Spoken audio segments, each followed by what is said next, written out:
चलिए, आज एक सफर पर निकलते हैं। एक ऐसी खोज जो भारत के असली मतलब, उसके असली सार को समझने की एक कोशिश है।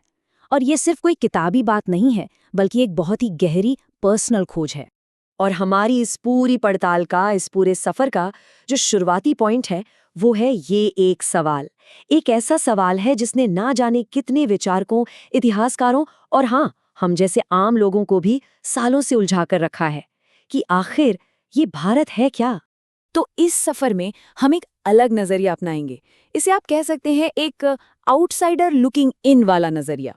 अब इसका मतलब ये बिल्कुल नहीं है कि हम भारत की कोई आलोचना करने वाले हैं, नहीं, बल्कि ये कोशिश है एक निष्पक्ष होकर देखने की, मानो कोई बाहरी इंसान अपने ही देश की रूह को, उसकी आत्मा को समझने की कोशिश कर रहा हो।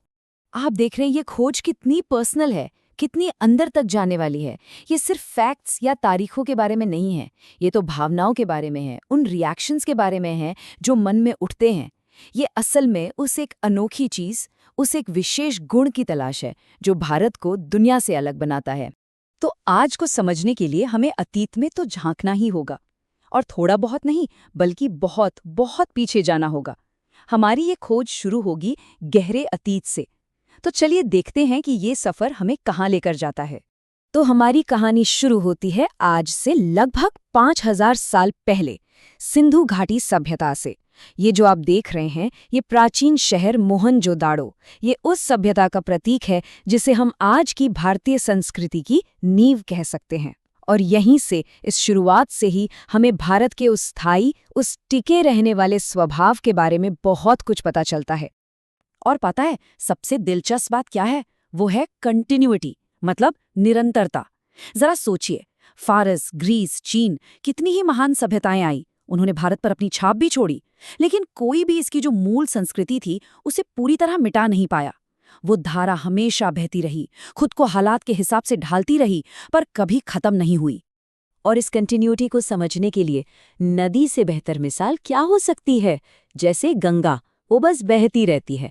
ठीक उसी तरह भारत की सभ्यता और संस्कृति की कहानी है। गंगा की ही तरह ये भी लगातार बहती रही, नई नई धाराओं को अपने अंदर मिलाती रही, अपना रास्ता बदलती रही, लेकिन हमेशा मौजूद रही। लेकिन यहीं पर एक बड़ा सवाल खड़ा होता है, एक पैराडॉक्स, एक पहेली, कि आखिर एक ऐसी संस्कृति जिसकी जड़ें इतनी गहरी हो, जो इतनी फ्लेक्सिबल हो, वो पतन और ठहराव के दौर से कैसे गुजर सकती है? ये वो सवाल है जो भारत की कहानी को समझने के लिए बहुत जरूरी है। ये है भारत की वो दोहरी प्रकृति। देखिए, एक तरफ तो थी जबरदस्त बौद्धिक और आध्यात्मिक ताकत, जिसने भारत को दर्शन और गहरे विचारों का गढ़ बना दिया। वहीं दूसरी तरफ टेक्निकल प्रोग्रेस, रचनात्मक ऊर्जा, इन सब में एक साफ गिरावट दिखने लगी थी। और इसी विरोधाभास ने, इसी पैराडॉक्स ने भारत के इतिहास को गढ़ा है। और ये जो शिफ्ट था क्रिएशन से इमिटेशन की तरफ, मतलब कुछ नया बनाने की जगह सिर्फ नकल करने की तरफ, ये भारत की ऐतिहासिक कमजोरी का एक बहुत बड़ा कारण बना। सोचिए, जब कोई समाज कुछ नया बनाना बंद कर दे और सिर्फ पुरानी चीजों की नकल करने लगे, तो वो अपनी जान, अपनी लाइफ फोर्स खो देता है। और ये एक बहुत बहुत बड़ा बदलाव था। तो इतिहास और फिलॉसफी की बातें तो हो गईं, अब चलिए अपना ध्यान भारत के दिल की तरफ मुड़ते हैं। और भारत का दिल कौन है? उसके लोग। क्योंकि असली जवाब शायद बड़े बड़े महलों या मोटी मोटी किताबों में नहीं, बल्कि इन्हीं लोगों के बीच छिपा है। और जब ये यात्राएं हुईं, तो एक बहुत गहरी बात समझ में आई कि भारत को समझना है तो शहरों की चकाचौंध को देखकर नहीं समझा जा सकता। असली भारत को समझना है तो उसके गांव में जाना होगा, वहां के आम लोगों को समझना होगा, उनकी मुश्किलों को, उनकी उम्मीदों को और उस जज्बे को जो कभी टूटता नहीं। अच्छा, उस दौर में पूरे देश में एक नारा गूंजता था, भारत माता की जय। हम सबने सुना है, लेकिन सवाल ये था कि इस नारे का असली मतलब क्या है? और यही सवाल जब गांव के लोगों से पूछा गया, तो एक बहुत ही सरल से सवाल ने एक गहरी समझ का दरवाजा खोल दिया। और किसानों के साथ जो बात हुई, वो उनकी अपनी जमीन के साथ गहरे रिश्ते को दिखाती है। जब उनसे पूछा गया कि भाई ये भारत माता कौन है, तो उनका जवाब बहुत सीधा था, पर उतना ही गहरा। उन्होंने कहा, ये धरती, यही तो है भारत माता। और बस, लोगों के उस एक सीधे साधे जवाब ने मानो एक झटके में सब कुछ साफ कर दिया। यह एहसास हुआ कि भारत सिर्फ नक्शे पर बनी कुछ लकीरें नहीं हैं। नहीं, भारत का मतलब है उसके लोग, वो करोड़ों लोग जो इस धरती पर रहते हैं और इसे अपना घर मानते हैं।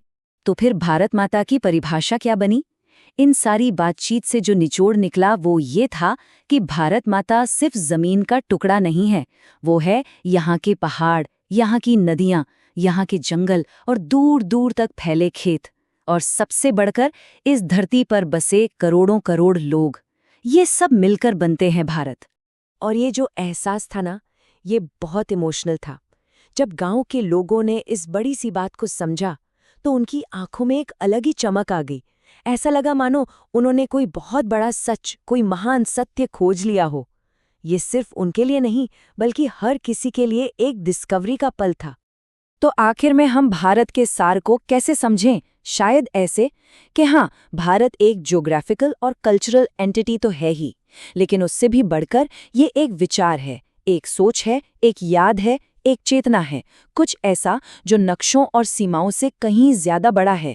तो हम वापस उसी सवाल पर आते हैं, कौन सी मिट्टी?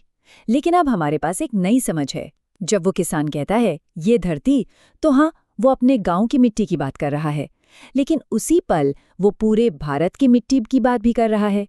यही तो है एक राष्ट्र की वो विशाल, वो एकीकृत सोच जो उसके हर छोटे से छोटे हिस्से में बसी हुई है।